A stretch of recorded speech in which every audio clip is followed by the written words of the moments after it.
it was something I read where you talked about your people from Mount Vernon saying that, like they've done like 40 years in the penitentiary together.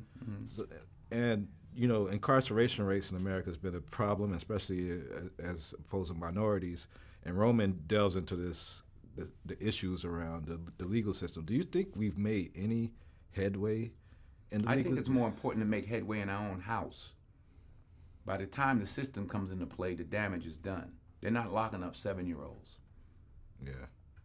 I was in Chicago a couple of 3-4 weeks ago, and we saw these little kids on bikes with masks on the side of their head, like 5 or 6 of them.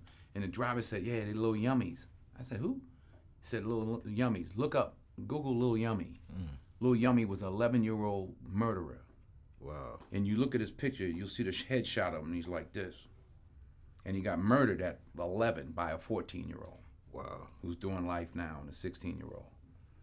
That makes no sense. You blame the system? Where was his father? Yeah. It starts in the house. It starts in the home. And well, my father got locked up. Well, where was his father? Yeah. Like I did talk about my 3 closest friends, and they did, 15 to 25. One did 28, this and that. I was the only one of the 3 that had a father in my life, even though my parents were together. But I still had a father who was a gentle man and a good example, and they didn't. We can blame the system if we want, but they didn't lock any of us up at 7. Yeah. We were all doing enough to get locked up at 13.